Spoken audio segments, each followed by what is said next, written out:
In the heart of Siberia, where the cold doesn't just bite, it devours, there's a village called Oymyakon, the coldest inhabited place on Earth.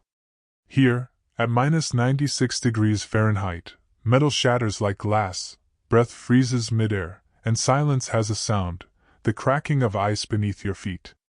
Most people? They left decades ago. The young fled to warmer cities, the old slowly gave up, one by one, the houses went dark. But there's one house, one single house, where smoke still rises every single night. And inside that house lives a woman named Katia, 90 years old. Alone. Her hands shake now, arthritis from decades of splitting wood in the cold, but every evening, without fail, she kneels before the old iron stove, strikes a match, and lights the fire. The same fire she's been lighting for 67 years. The villagers used to ask her why she stayed. Why didn't she move south with her daughter? Why endure this cruelty alone? She never answered directly. She'd just smile, that quiet, distant smile, and say, "I made a promise." They stopped asking after a while. But the smoke kept rising. And the fire never went out. Tonight, the wind howls like a wounded animal. The thermometer outside reads -94. Katia wraps herself in 3 layers of wool, the same coats her husband, Nikolai, used to wear, and shuffles toward the stove. Her breath clouds the air inside the house. Even indoors, it's cold enough to see your soul. She kneels, slowly, her knees protesting, and opens the stove door. The embers from last night are still glowing, barely. She adds kindling, thin birch bark that crackles like whispers, then a few small logs. She strikes the match. The flame dances, fragile, almost apologetic. But it catches. And suddenly, the room is alive. The fire roars to life, casting shadows that flicker across the walls, shadows that look almost like 2 people sitting together, side by side. Katia closes her eyes. And for just a moment, she's not alone. She can hear him. Nikolai's voice, deep and warm, like the fire itself. "Katia, promise me something." She opens her eyes. The shadows are just shadows again. But the memory? That never fades. It was 67 years ago. Winter of 1958. Katia was 23, newly married, and terrified of the cold. Nikolai was a logger, strong, quiet, with hands that could split wood like paper and a heart that could melt ice. Their first winter together was brutal. The stove broke in the middle of January.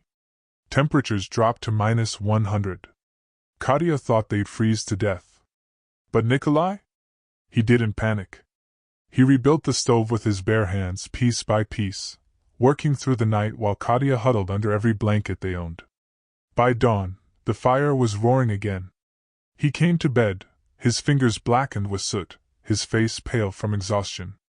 She held him, tears streaming down her face, and whispered, "I thought we'd die." He smiled. That same quiet smile. "As long as the fire burns, Katia, we'll never freeze." She believed him. And for the next 46 years, through blizzards, through illness, through winters that killed neighbors and friends, the fire never went out. Not once.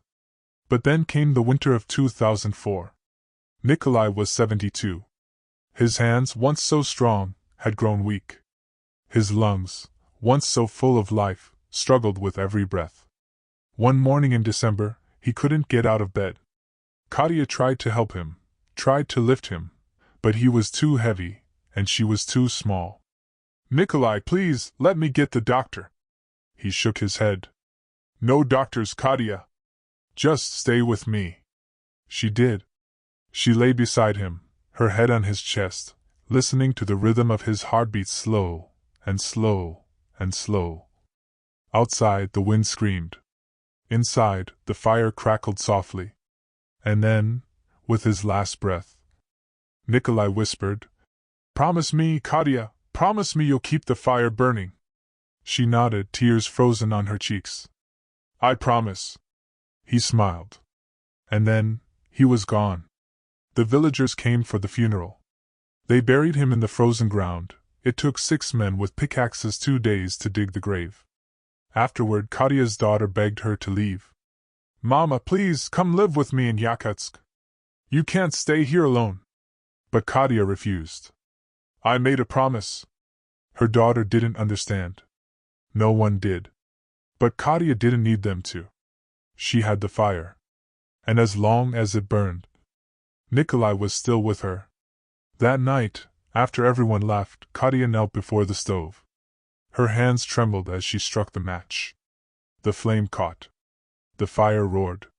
And in the flickering light, she saw him. Not a ghost.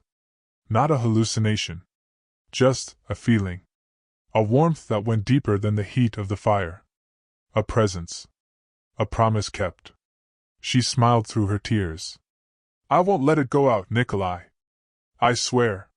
And for the next 21 years, through illness, through loneliness, through nights when the cold tried to steal her breath, she kept her word. Every single night. Without fail. The fire burned. The mornings are the hardest. Katya wakes before dawn, always before dawn, because the fire needs feeding. If she sleeps too long, the embers die. And if the embers die, the cold seeps in like a living thing, wrapping its fingers around her bones. She can't let that happen. Not after everything. She pushes herself upright, every muscle protesting, and wraps herself in Nikolai's old coat. It still smells like him. Wood smoke and pine resin. She breathes it in deeply, holds it in her lungs, and lets it warm her from the inside. Then she shuffles to the stove. Outside, the world is a graveyard of white. The trees are skeletons, their branches heavy with frost. The ground is iron-hard, cracked like old pottery. And the sky? The sky is the color of steel. No sun. Just endless, suffocating gray. Katya opens the stove door. The embers glow faintly, like dying stars. She adds kindling, then logs, then strikes a match. The flame catches. The fire roars. And once again, the house comes alive. But this morning, something is different. As Katya closes the stove door, she notices her hands. They're shaking more than usual. And when she tries to stand, her legs buckle. She catches herself on the edge of the table, breathing hard. "Not yet," she whispers to herself. Not yet. She's been feeling weaker lately. The stairs to the cellar take longer to climb. The logs feel heavier. And sometimes, when she's sitting by the fire, she forgets things. Little things. Like whether she ate breakfast. Or what day it is. But she never forgets to feed the fire. That, she could never forget. The village doctor came by last month. A young man from Yakutsk, doing his rural rotation. He checked her vitals, frowned at his clipboard, and said, "Mrs. Sokolova, you need to move to a care facility. Your heart is weak. Another winter here could kill you." Katya just smiled. "Then I'll die here." The doctor didn't argue. What could he say? She'd outlived everyone she knew. Her daughter visited once a year, always pleading, always leaving in tears. Her grandchildren sent letters, but never came. They didn't understand. How could they? They'd never known Nikolai. They'd never felt the weight of a promise made in firelight. That afternoon, Katya sits by the stove, darning socks. Her fingers are clumsy now, the needle slips, but she keeps going. Waste nothing. That was Nikolai's rule. He'd come home from the forest with wood on his back, snow in his beard, and say, "Katya, in this cold, everything matters. Every log. Every match. Every breath." She learned to stretch meals, to mend clothes until they were more patch than fabric, to make one match light a fire that would burn for hours. She learned to survive. But more than that, she learned to honor. Every log she adds to the fire is an offering. Every match she strikes is a prayer. And every night the fire burns is another night she keeps her promise. As the sun sets, not that you can see it through the gray, Katya hears a knock at the door. She freezes. No one knocks anymore. Slowly, she rises and shuffles to the door. She opens it a crack. Standing outside is a young woman, maybe 30, wrapped in a modern parka, her face red from the cold. "Mrs. Sokolova," she asks, her breath a white cloud. Katya nods. "My name is Anya. I'm a journalist from Moscow. I'm doing a story on Oymyakon, on the people who still live here. May I come in?" Katya hesitates. She doesn't like strangers. But the cold is brutal, and the girl looks half frozen already. She steps aside. Anya enters, gasping as the warmth of the fire hits her. "My God, it's so warm in here. How do you?" She stops. She's staring at the stove. At the fire roaring inside. "You keep this going, by yourself?" Katya nods. "Every night." Anya pulls out a notebook. "Why? Why stay here? Why not move somewhere warmer?" Katya is silent for a long moment. Then she says, softly, "I made a promise." Anya leans forward. "A promise to whom?" Katya looks at the fire. "To my husband." And for the first time in 21 years, she tells the story. Anya listens, and listens, and listens. She doesn't interrupt. She doesn't ask questions. She just listens. The fire crackles between them, filling the silence with its ancient song. Katya tells her about Nikolai. About the first winter they survived together. About the stove he rebuilt with his bare hands, working through the night while his fingers turned black with frostbite. About the way he'd come home from the forest, snow frozen in his beard like diamonds, and how he'd always stop at the door, stamp his boots 3 times, and call out, "Katya! I'm home!" About the promise he made her make. About the fire that never went out. Katya's voice is soft, almost a whisper, but every word carries the weight of 67 years. By the time she finishes, Anya has tears streaming down her face. She doesn't bother to wipe them away. That's the most beautiful thing I've ever heard," she whispers. Katya shrugs, her old shoulders rising and falling beneath Nikolai's coat. "It's just a promise." "No," Anya says firmly, leaning forward. "It's love. Real, unbreakable love. The kind people write novels about, the kind that most of us never find." Katya smiles faintly. "Maybe." She looks at the fire, watching the flames dance and twist, seeing shapes in the light that no one else can see.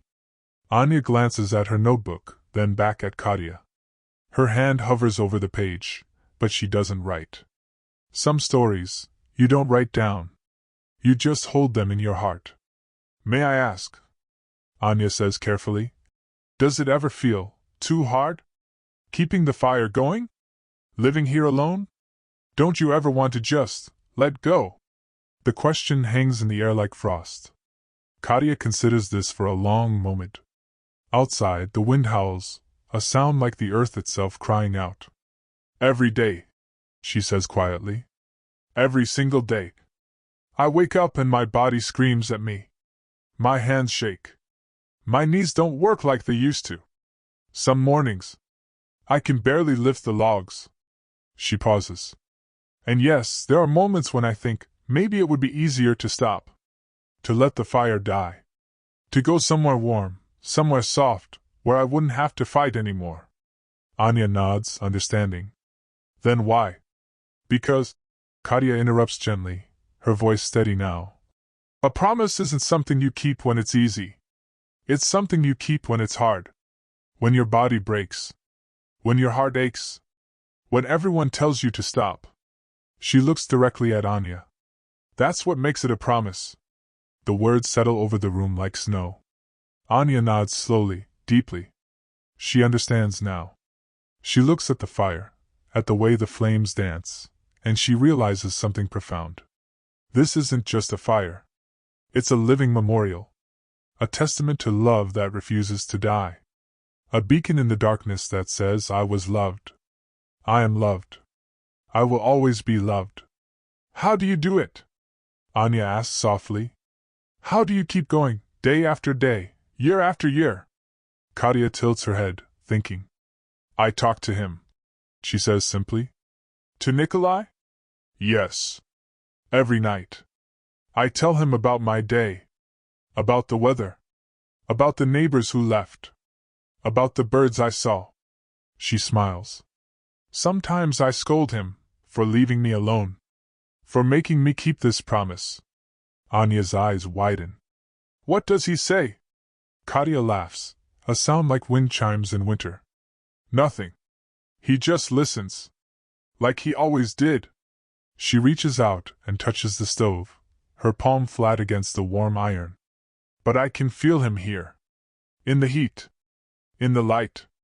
In the way the fire never quite dies, even when the logs burn down to nothing. She looks at Anya. He's here. And as long as I keep the fire burning, he always will be. Anya stays for 3 hours. She drinks tea that Katya brews on the stove, black tea with a spoonful of wild honey. She listens to more stories. About the summer Nikolai built a second room onto the house. About the winter they lost their first child, a son, who lived only 3 days. About the decades they spent together, just the two of them, against the cold. We didn't have much, Katya says. No electricity until 1987. No running water until 1992. We had this house, this stove, and each other. She pauses. And that was enough. Anya writes that down. That was enough. Before Anya leaves, she asks one final question. Mrs. Sokolova, what will happen when you're gone? Who will keep the fire burning? Katya is silent for a long time. Too long. Finally she says, No one. Anya's face falls. But the fire will go out, Katya says calmly.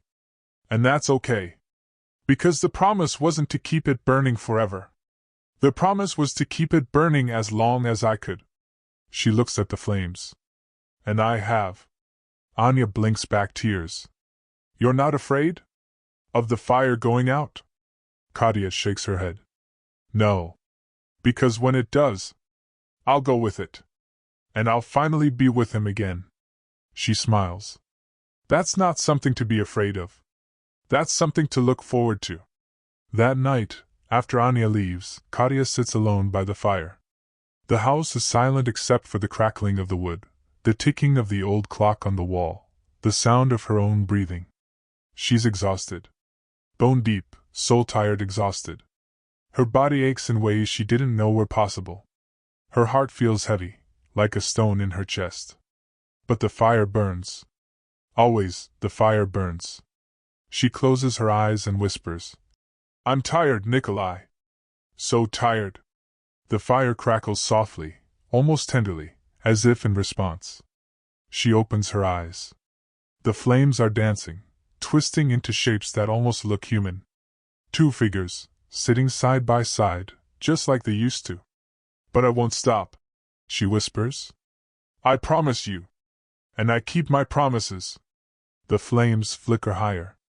And for just a moment, just one perfect, impossible moment, she feels it. His hand on hers. Warm. Solid. Real. She doesn't pull away. She just sits there, hand in invisible hand, watching the fire burn. And she smiles. I know, my love, she whispers.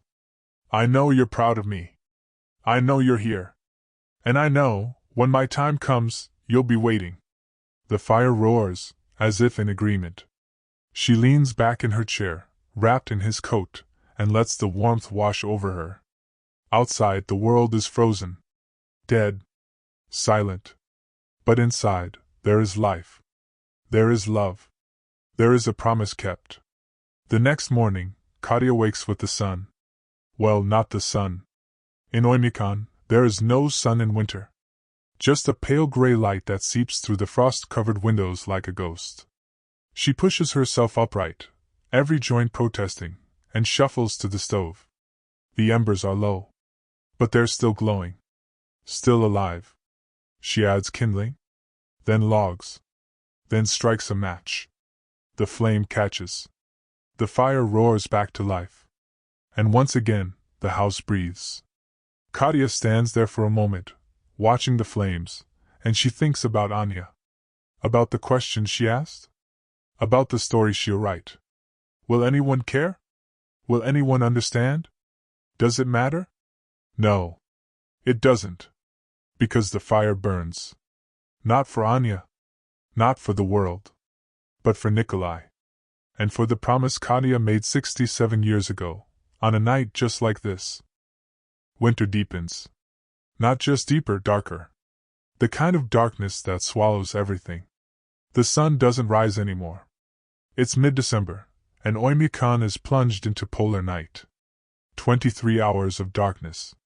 1 hour of pale, sickly twilight. Then darkness again. The temperatures drop to -104 degrees Fahrenheit. The air itself feels solid, like you're breathing shards of glass. Katya's breath freezes the instant it leaves her mouth, forming tiny ice crystals that fall to the floor like snow. The walls of the house groan under the weight of the cold, the wood contracting and cracking with sounds like gunshots. Outside, the village is a graveyard. No lights. No smoke from chimneys. Just Katya's house, standing alone, a single point of warmth in an ocean of ice. But the fire burns. Always, always, the fire burns. One morning, Katya wakes and realizes something is wrong. She can't feel her feet. She looks down. They're blue, a deep, unnatural blue, like the color of frozen meat. Panic rises in her chest, sharp and immediate. She tries to stand, but her legs won't hold her. She crashes to the floor, her hips slamming against the wood. Pain explodes through her body. She gasps, teeth clenched, and drags herself toward the stove. Every inch is agony. Her fingers claw at the floor, her body trembling with effort. Finally, she reaches the stove. She feeds the fire with shaking hands. Kindling first. Then logs. Then she strikes a match. The flame catches. The fire roars to life. She sits as close as she dares, so close her face burns, and waits. Minutes pass. Then, slowly, agonizingly slowly, the feeling returns to her feet. First a tingling. Then a burning. Then pain. Sharp, vicious, unbearable pain. She bites down on her sleeve to keep from screaming. But she's grateful. Pain means blood is flowing. Pain means she's still alive. That afternoon, her daughter calls. The old satellite phone crackles to life, the sound jarring in the silence. Katya drags herself to the table and picks up the receiver. Mama? Mama, are you there? Her daughter's voice is high-pitched, frantic. I'm here, Irina, Katya says quietly. Mama, thank God. I've been trying to reach you for days. The weather report says it's going to drop even lower. -110. Maybe more. Silence. Mama, you have to leave. I'm sending a helicopter. They can be there in 2 days. No. Mama. I said no, Irina. Mama, please. Irina's voice cracks. You're going to die out there. Is that what you want? To freeze to death alone in that house? Katya closes her eyes. I won't be alone. Papa is gone, Mama. He's been gone for 21 years. I know, Katya says softly. But the fire isn't. Silence on the other end. Then, quietly, desperately. Why, Mama? Why won't you leave? I don't understand. Katya looks at the fire, at the way the flames dance and twist, painting shadows on the walls. Because this is where he is, Irina. This house. This fire. This is where we built our life.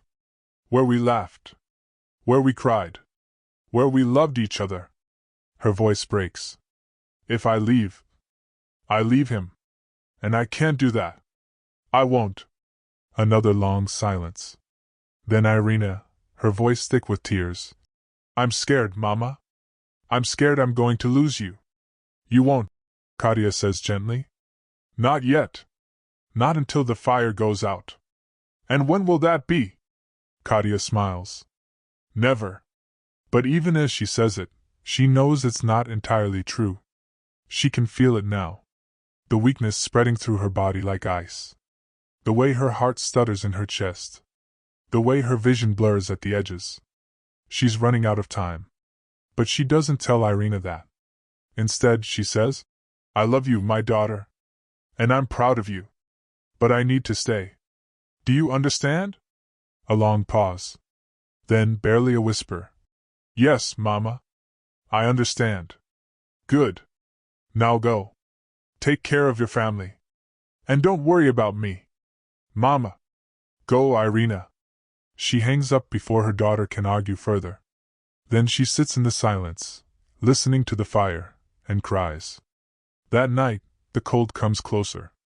Katia can feel it, pressing against the walls, seeping through the cracks, wrapping its fingers around the house like a living thing. She feeds the fire every 2 hours. She doesn't sleep.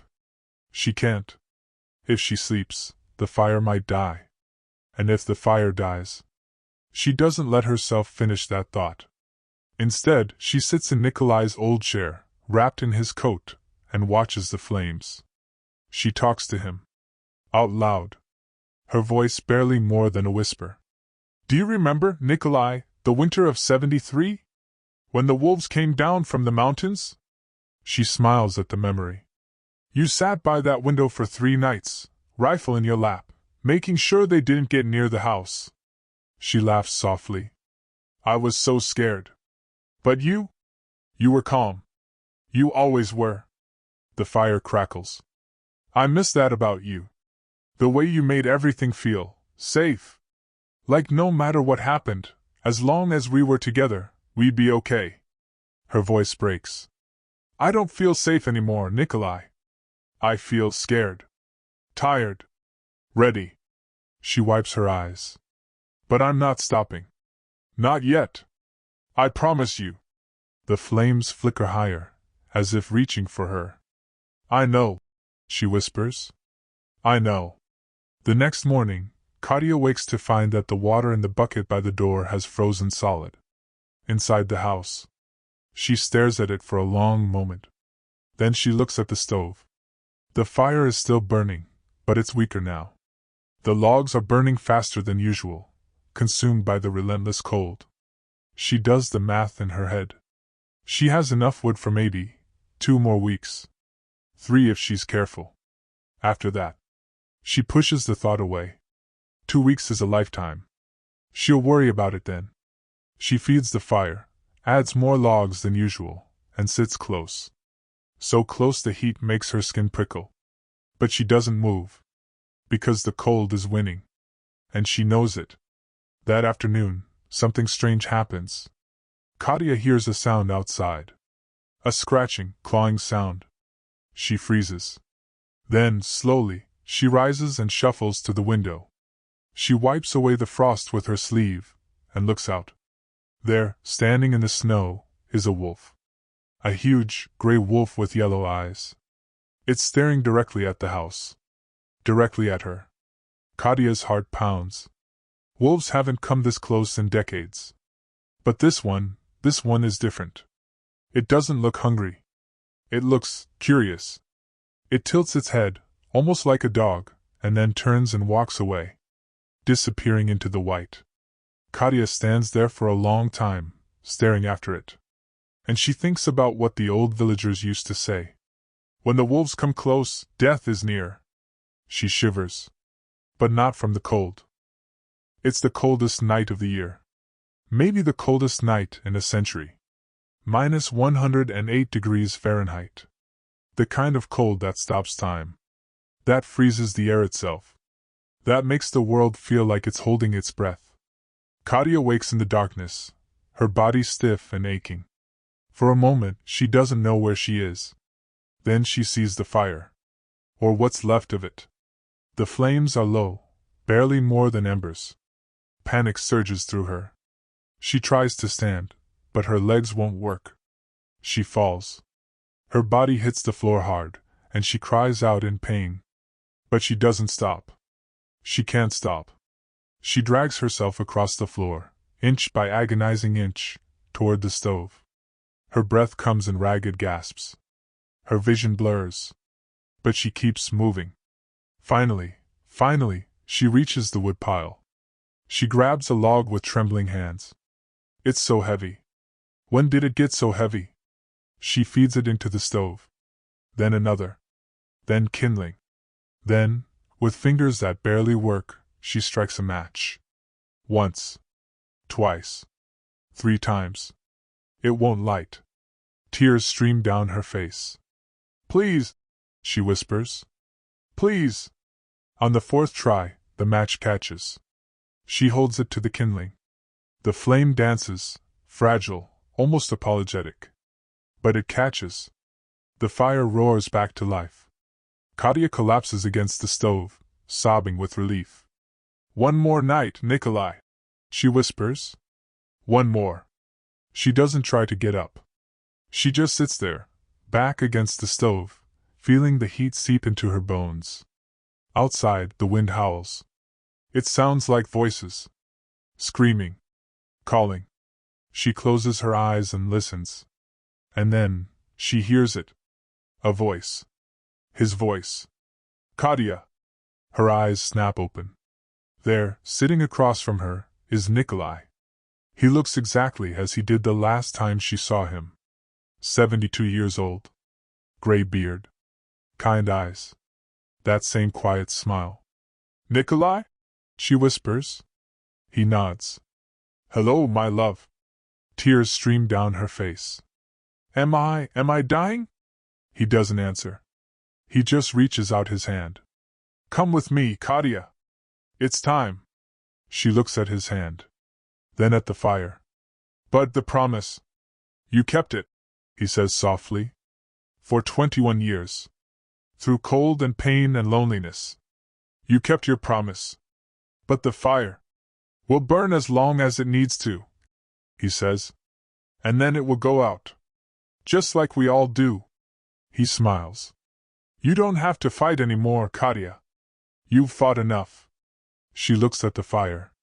The flames are dancing, beautiful and warm. She's so tired. So very, very tired. She looks back at Nikolai. Will it hurt? He shakes his head. No, my love. It'll be like falling asleep. She takes a deep breath. Then, slowly, she reaches out. And takes his hand. The next morning, the sun doesn't rise. Because in Oymyakon, there is no sun in December. But if there were, it would shine on a small house at the edge of the village. A house where smoke no longer rises from the chimney. A house where the fire, after 67 years, has finally gone out. Inside, the authorities find Katya. She's sitting by the stove, wrapped in Nikolai's coat, a peaceful smile on her face. Her hand is outstretched, as if she's holding someone else's. The doctor examines her and shakes his head. She's been gone for hours, he says quietly. But Anya, who traveled back when she heard the news, knows better. She looks at Katya's face. At the smile. At the peace. And she knows. Katya didn't die alone. She died holding the hand of the man she loved. Finally together again. The promise fulfilled. They bury her next to Nikolai. The entire village comes. All 12 people who are left. Irina sobs through the entire service. But Anya doesn't cry. Instead, she stands by the grave and whispers, "Thank you for showing me what love really means." After the funeral, Anya goes back to the house one last time. She opens the door. The cold has already claimed it, frost covering every surface. But when she walks to the stove and opens the door, she gasps. There, buried in the ash, is a single ember. Still glowing. Still warm. Impossible. The fire has been out for days. But the ember remains. Anya stares at it for a long time. Then she smiles. Because she understands. Some fires never really go out. Some promises are kept forever. And some love is so strong that not even death can extinguish it. Months later, Anya's article is published. It goes viral. millions of people around the world read about Katia. About the woman who kept a fire burning for 67 years. Who kept a promise when everyone else would have given up. Who loved so deeply that even death couldn't separate her from the man she loved. People cry. They share the story. They talk about what it means to truly love someone. And in Oymyakon, in the coldest village on earth, a memorial is built. A small stone monument. With two names carved side by side. Nikolai and Katia Sokolov. Together in fire. Together forever. And beneath the names, a phrase. A promise kept is love eternal. But the real memorial? It's not made of stone. It's in the hearts of everyone who hears the story. Everyone who decides to keep their own promises. To fight for their own love. To keep their own fires burning. Even when the world grows cold. Especially when the world grows cold. Because that's what Katia taught us.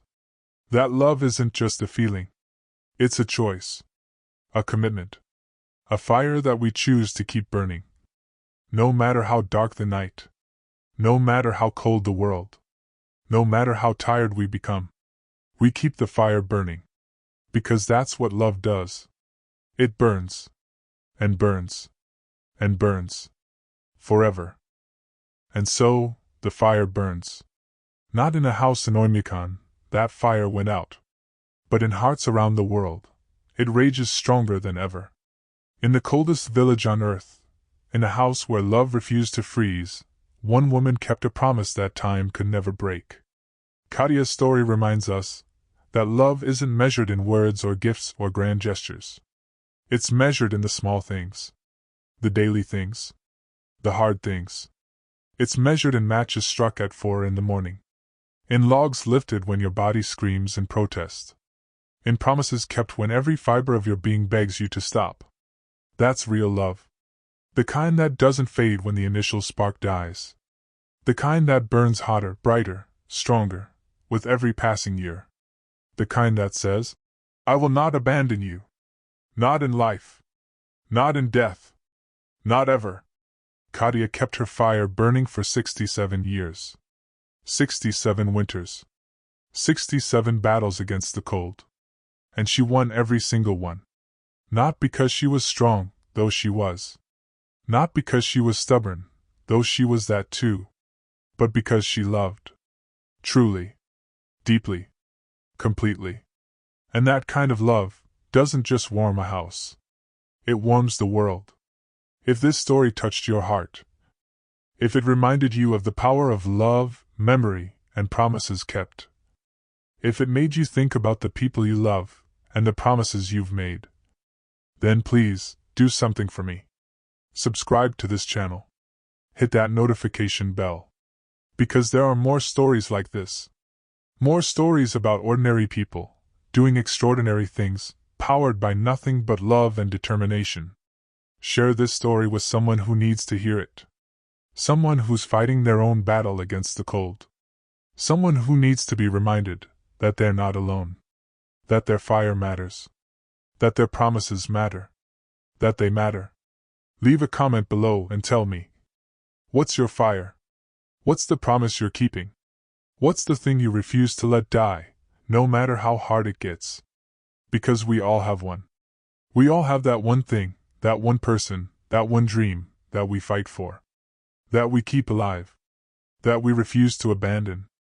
Tell me about yours. Let's build a community of firekeepers. Of promise keepers. Of people who refuse to let the cold win.